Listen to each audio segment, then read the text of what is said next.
Alright, welcome back to the most anticipated video of 2022. That's right, Montana Love versus Sparks. Hey man, everyone's been waiting for this video and this fight specifically, man. Everyone's marking down their calendars, they ready for a rumble, right? You know, and this is actually going to be an interesting fight because I did a wee bit of research before this, so it's definitely going to be interesting. But before that, let's talk about the fight that literally happened 2 days ago. That's right, Bivol versus Ramirez. And let's just say I was right. I made my bet saying Bivol would win. A little surprising that Bivol absolutely dominated against Ramirez. The judges literally looked at the cards and said, yeah, I can't even give this dude more than 3. So, props to Bivol. And, I'm still going to be rooting for him if he were to fight Beterbiev because, he my dude now. He's going to be the next pound for pound king, bruh. Y'all ain't ready for that. But anyways, to the actual meat of the video, Montana Love, which first of all, you know what his nickname is? I would expect something cool like the Tyrannosaurus Rex or something, but no, his nickname is Too Pretty. That's right, his full name, if they were to announce it, it would be Montana Too Pretty Love. First of all, no, alright, you know what, call me a hater, which I am, but I don't think he too pretty. In terms of being too pretty, not too pretty, you know what I'm saying? You get the difference. But one thing he is doing is cultural appropriation. This dude ain't even light skinned and he's doing the whole light skin attire. Like, leave that to the light skins. What the hell are you doing? Not to mention, his looks ain't even that good because every time I look at him, there's one thing lingering at the back of my head. This dude literally looks like if Gary Russell Jr. and Tyron Woodley had a child together. Especially Tyron Woodley. I look at him and I think, yep, that's his child. That is his child. He might as well change his name to Montana Woodley. And then you got Steve Sparks, which first of all sounds like a superhero name. Oh, you got Black Lightning, Static Shock, and you also got Steve Spark. Yep, I'm here to save the day, guys. You get the point, right? But to their records, Love is an undefeated fighter of 18 wins, 9 of them coming by way of knockout and 1 draw. Steve Spark, on the other hand, is a fighter of 15 wins, 2 losses. One of those losses came by way of TKO, which is very important because you want to know how they lost. And the most surprising, which made me actually kind of be interested in this fight, is his knockout ratio. Out of those 15 wins, he got 14. That's right, 14 of them via KO. That's impressive.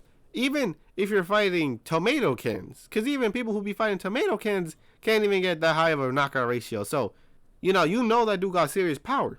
But first, like, I don't even know who Love fought, and you may say I'm a casual. Like I said before, I'm growing into a boxing fan. I'm still a casual at this point. But one thing I do gotta say is Spark lost twice, one by TKO and the other one by split decision. See, that's important because the one TKO loss he got was against Tim Tszyu. And if I am correct, he fought Tim Tszyu at super welterweight. 2 whole divisions above the weight class he's fighting Love at, which is super lightweight. See that? Because that's very important. Because we have seen some undefeated up-and-comers lose to another young fighter who has a high knockout ratio and only like a loss or 2. The most notable being Valenzuela versus De Los Santos, where De Los Santos had all his wins except 1 come by knockout, and he only had 1 loss that came via split decision. You kind of see where I'm going here, right? And De Los Santos TKO'd Valenzuela. He would have knocked him out if the ref ain't step in. So that's very important for the fact that Spark also only has 1 win that didn't come by knockout, and his 1 win that wasn't 2 weight classes above came by split decision. So we might actually see something happen in this fight. This is going to get interesting, and I'm going to tell you why. Yeah, and one thing is I am running off of limited research because BoxRec is horrible, man. They be saying, oh, you need to sign in to continue scrolling. Like, why?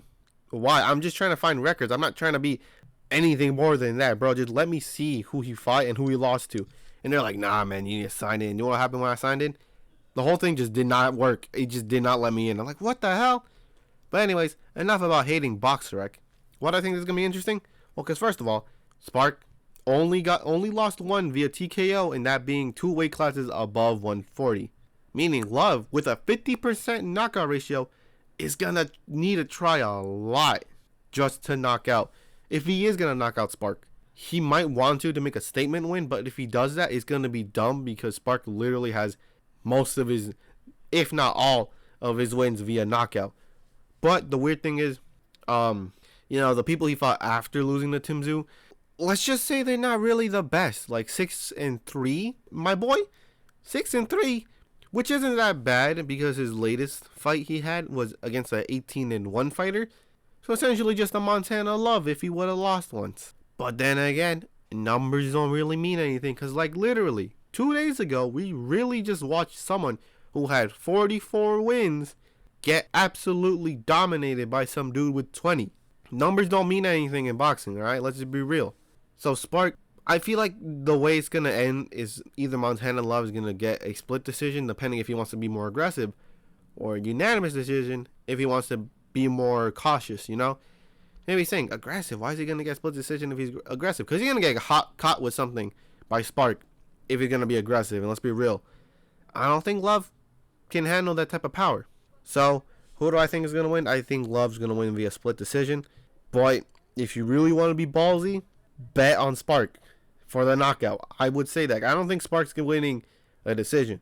He could win a knockout, but I don't think a decision. But this will be somewhat of a competitive fight.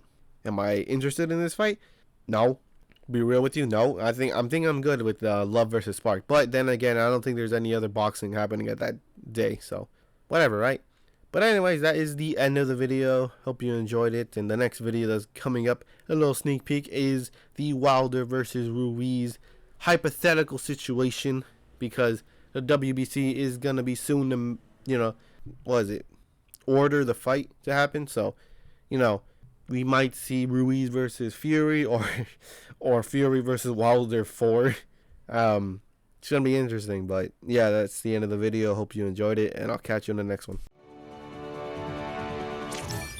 Play of the game.